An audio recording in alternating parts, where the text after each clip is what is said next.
Alhamdulillah, wassalatu wassalamu ala rasulillah, amma ba'd. Assalamu alaikum wa rahmatullahi wa barakatuh. Brothers and sisters, before we start the class, I just wanted to impart a reminder to the brothers and the sisters, because I might forget at the end, so I just want to mention it at the beginning. That's with regards to something that's been on my mind for a while now. It doesn't get spoken about enough. That's the right of the parents. And it's interesting because Allah Azza wa Jal, He said in Surah Al-Isra, وَقَضَى رَبُّكَ أَلَّا تَعْبُدُوا إِلَّا إِيَّاهُ وَبِالْوَالِدَيْنِ إِحْسَانًا. Allah subhanahu wa ta'ala said that your Lord has decreed that you worship none but Him. You worship only Him. That's the right of Allah. It's the greatest obligation that me and you have. أوجب الواجبات. That is that you worship Allah Azza wa Jalla and you don't worship anyone besides Him. And then after that, and in this section of the Quran, Allah He mentions about 18 different masail, 18 different commands and prohibitions. 18 different in this section of Surah Al-Isra. Allah talks about the prohibition of eating the wealth of the yatim, the right of the orphan. Allah talks about the right of the humans, not to kill each other. Right? Allah Azza wa Jalla talks about many rights. Like right after His right, He mentions the right of the parents. He said, وَبِالْوَالِدَيْنِ إِحْسَانًا. He said, be good to your parents. Be good to mom and dad. Be very good to them. And pay attention, Allah Azza wa Jalla, He didn't specify what type of goodness you should have with parents. He didn't say, be good to them by doing X, Y, Z. Allah just said, be good to them. Why? Because the good that your parents done for you cannot be repaid. How do you repay the fact that Allah gave you life through them? Allah gave you life through them. How do you repay that? A man came to Ibn Umar radiallahu anhuma, and he was standing by the Kaaba. He said, I took my mum on my back and I made her do Hajj. I made her do Hajj on my back. He said, have I fulfilled her right? Have I paid her back for what she'd done for me? Remember, Hajj is a pillar of Islam. A person does Hajj, the Prophet said, 3 things cause you to become like a child born without any sins. Coming and accepting Islam, converting to Islam, and 1. Number 2, doing hijrah. Leaving a place where you can't practice your deen to a place where you can practice your deen. And number 3, a Hajj mabrur. Proper Hajj, a good quality Hajj. You do it according to the Sunnah of the Prophet ﷺ. You don't play no games in that Hajj, you do that Hajj properly. This is potentially him facilitating his mum to be forgiven completely for every sin she might have done. He said, have I paid her back? Ibn Umar said, you've not paid her back for even the sound that she made during one breath, during one contraction. One contraction, you haven't even paid her back for that. So it's not something you can pay back, brothers and sisters. You can't pay back the right of your mum and your dad. That's why Allah Azza wa Jalla, He didn't say, be good to your mum by doing X, Y, Z. He just said, be good. So then from this, the meaning is, be good to your mum and dad as much as you are able. So another question you have to ask yourself here is, if there was a good you could have done, and you didn't, you could be held to account for that. And then that's good in terms of speech, in terms of actions, in terms of character. Just be good. There's no limit. There's the only limit is when you don't have ability to do it anymore. You don't actually have the physical ability to do any more good. Does that make sense? And then after mentioning that, Allah Azza wa Jal prohibited us, after commanding us to do good, He prohibited us from doing evil to the parents. He said, فَلَا تَقُلْ لَهُمَا أُفٍّ. Allah said, don't say uff to your mom or your dad. Brothers, what's uff? Uff is like, when your mom tells you to do something, dad tells you to do something, you say,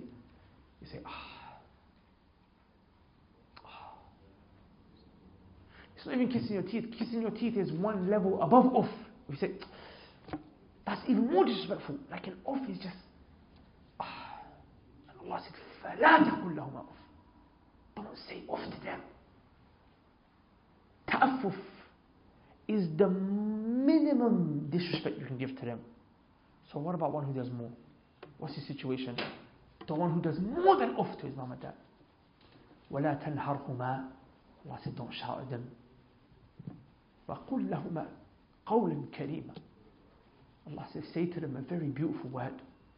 Speak with very good manners to your mom and dad. Outside on the streets, you speak to your friends, you say, how you doing, my bro? Love, my bro. You're nice to everyone. And they don't done anything for you. Like your mom, dad. Mom, dad fed you, clothed you, cleaned you, give you house, give you food. They're the ones who are most deserving of your kind words and statements.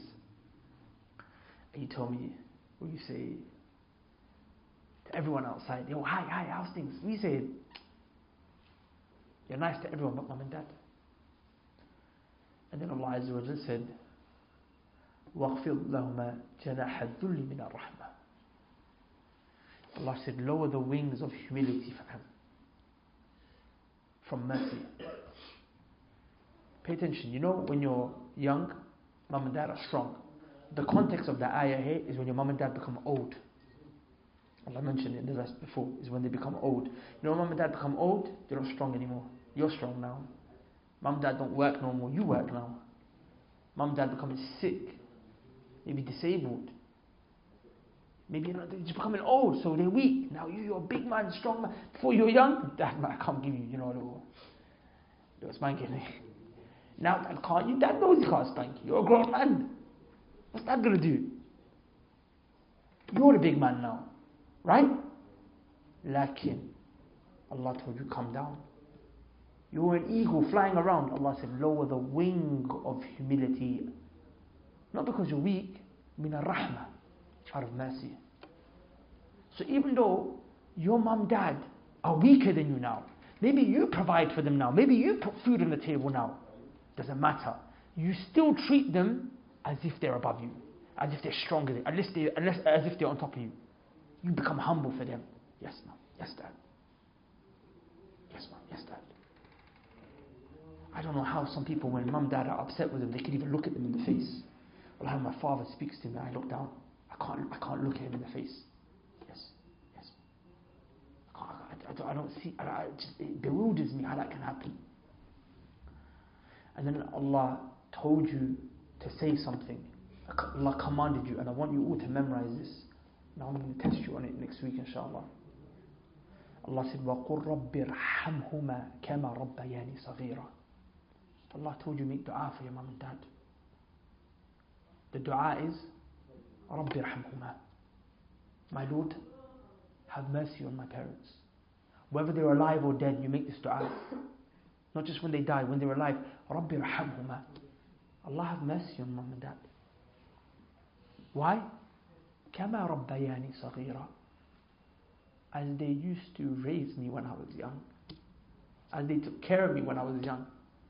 They cleaned my nappies when I was young. They fed me when I was young. They gave me clothes when I was young.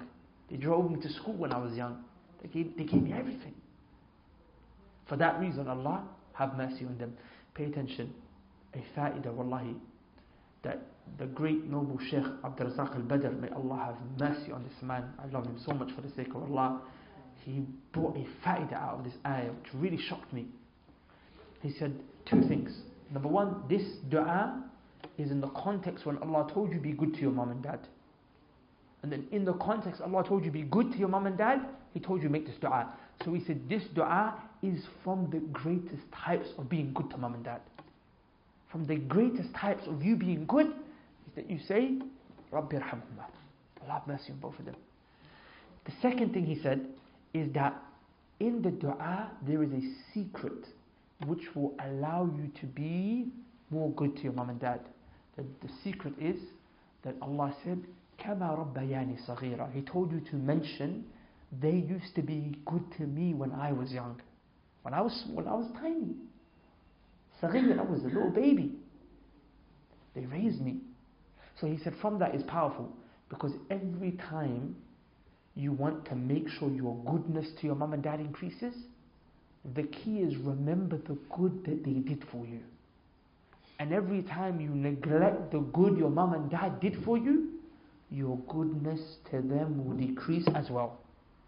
So this dua is powerful because this dua, it is number one, it is goodness to your mom and dad. It's birrul walidain. Because Allah said it in the context of being good to mom and dad. Then right after that, within the dua is a thing that will make you become a better child, because you're constantly, as you make the dua, you're doing goodness, you're reminding yourself of what they've done for you. And then you go back and make more dua and you remember more and you just do good for them. When you see your mom and dad's dead body in front of you, is a time you will realize. But it is too late.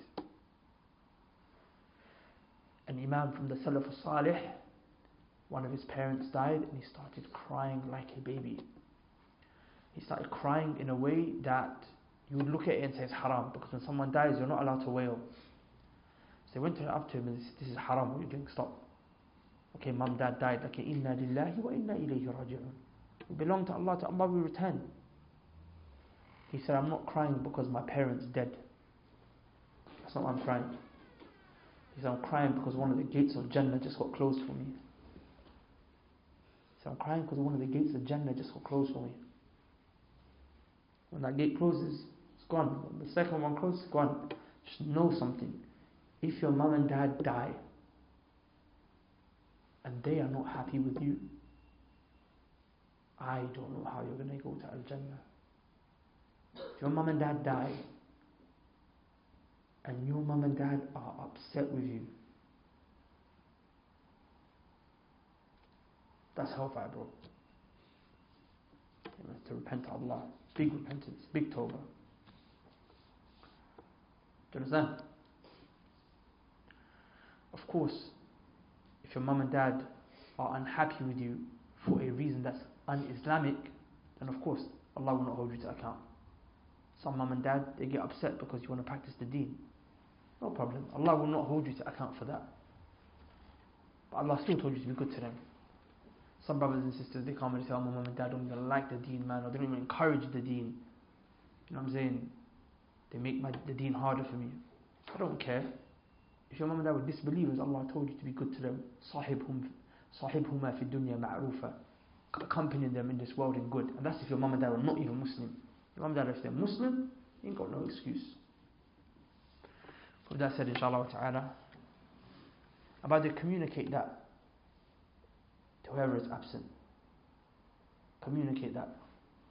Communicate that to whoever is absent. Well, the rights of the parents, something is not a joke.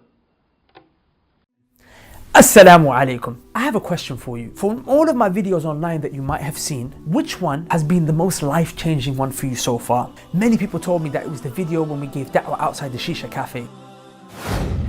And I'll leave you with this. The Prophet ﷺ said, a time will come when holding on to my religion, holding on to Islam, will become as difficult as holding on to charcoal. The charcoals that we smoke shisha with. The Prophet said, try and hold on to it. It burns you, let go of it. The Prophet ﷺ said, that's what my religion will become like. Is it not like that today? Or perhaps you're from those who said it was that lecture that everyone was asking about, the one I did on the issue of death. Send me back. Please send me back. I'll pray this time. I'll dump that girl this time. I won't play around with the girls no more. No more cigarettes, no more weed, no more watching things online, no more talking to the guys, no more music, no more disrespecting my parents. I will pray. Allah, please send me back. Tell these angels, hold me down for a second. Send me back. Just 2 minutes. Send me back. Oh, let me die with my head on the ground in sajda. Let me die. But Allah said, no. You will not be able to return. They will scream, Rabbi rji'ooni. Send me back, my master, please.